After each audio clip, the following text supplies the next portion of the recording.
You are watching Cold Fusion. A small footnote to the viewer. This video will not be a tinfoil hat video. I'm not going to be talking about how Google's becoming too big and is going to be the next Skynet. I'm going to give you facts. There will be some small personal opinions within the summary at the end of the video, but that's it. Now, please enjoy the production.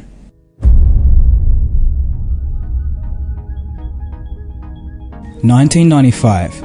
I was 5 years old and the public internet was only 3 years old. People didn't really know what the internet was or how to use it, or even if it was of any use to them. On one particular day in 1995, history would change forever. A 22-year-old Larry Page and a 21-year-old Sergey Brin meet for the first time at Stanford University. Larry and Sergey soon become good friends and begin collaborating on a search engine called Backrub. In 1995, there were about 13 search engines to choose from, and they were all terrible. They didn't give back anything remotely close to what you asked for. But Backrub was different. It had a secret formula. It was called PageRank, and you're looking at it now. This one formula was one of the reasons that Backrub performed so much better than the other search engines of the time. This was the key, the secret. This formula will indirectly be worth billions in the future. On September 15th, 1997, Backrub was changed to Google.com, and the rest, as they say, is history.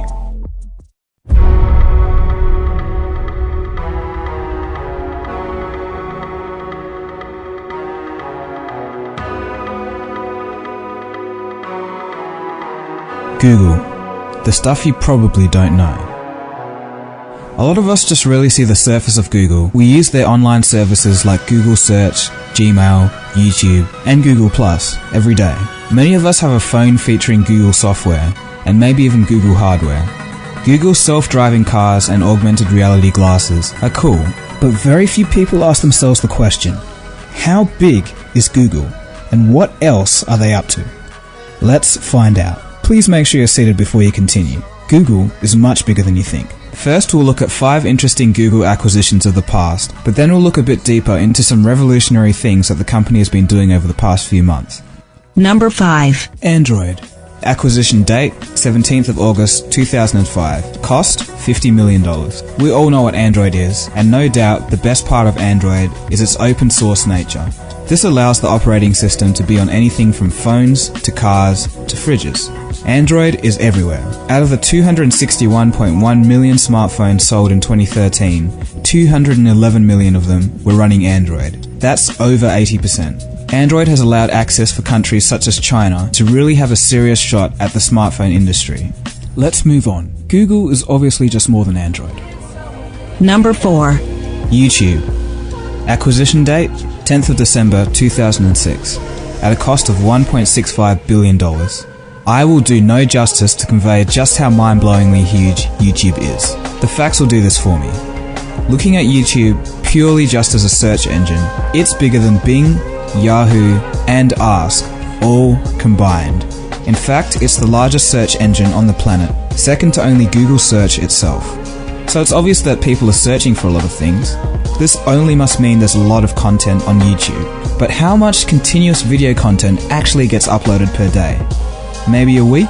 1 month of continuous video? 2 months? A year? Nope. Try a decade. That's right, over a decade's worth of video is uploaded at a rate of 72 hours per minute. And that's just in 1 day. It's nothing. If you start adding it up, it gets even stupider. For 1 month, just 1 month, there is 4 billion hours worth of video watched each month. That's over 450,000 years worth of video watched in just 1 month. And of course, as you watch this particular video on YouTube, those rates are increasing. I could go on with the facts, but there's a lot more crazy stuff to cover in this video. Number 3. Motorola Mobility. Acquisition date, 15th of August 2011, at a cost of $12.5 billion. Motorola Mobility was in trouble in the early 2010s, and Google used this opportunity to get themselves into the hardware side of the smartphone world. But halfway through the production of this video, something very interesting happened. Google sold Motorola Mobility to Lenovo for $2.9 billion. This makes it seem as if Google's interests were elsewhere. Perhaps they just wanted to hang on to some of the patents that they acquired from the acquisition of Motorola to help Android defend itself against Apple, perhaps in court cases in the future, or perhaps the ones past. Number 2. Boston Dynamics. Acquisition date, 10th of December 2013. Cost? Unknown. Okay, so this is where things start to get a little bit crazy. Remember those robots I was showing you a while back in that top 10 video? Google bought Boston Dynamics, the company that created the robotic technology. If you want to know more about these amazing robots, just check out the first YouTube video link in the description below. This acquisition means that Google now owns some of the most advanced robotic technology on the planet. It doesn't end there though. Number 1. Nest. Acquisition date? 13th of January 2014, at a cost of $3.2 billion. Nest Labs previously created some very beautiful smart thermostats and smoke detectors as part of their goal to create a conscious home. Google is going to help them do that in a very big way. We may eventually see a home powered by Android and Google Now. These kind of acquisitions will be quite interesting over the next 5 years or so. And here's a bonus item. DeepMind. Acquisition date? 26th of January 2014. This was Google's first AI company acquisition. DeepMind can be described as a world-class, groundbreaking technology on the cutting edge of machine learning. They use systems neuroscience to build powerful and general-purpose learning algorithms. But let's get to the Google robot, because it seems like they have all of the parts in place, so let's dissect a bit. Let's start with what would be the brain of the robot, and that is DeepMind. We don't actually know that much about this company, but we know that it was created by a child prodigy who liked chess and has gone on to create games. And we know that they have some patents in looking at images, their technology, and deciphering what's inside the images without humans saying what's actually in those images. And then So critical thinking. Exactly, Yeah. critical thinking. As I said earlier, this video is not a tinfoil hat video, so the aim is not to scare people. So I'm going to tell you facts. According to official statements, the DeepMind technology is going to be used for Google image search. For now anyway. So that's a bit about what Google's been doing. But what about some of the more crazy out there stuff? Well, there's definitely some lesser known things going on at Google. Of course, I'm mainly talking about Google X.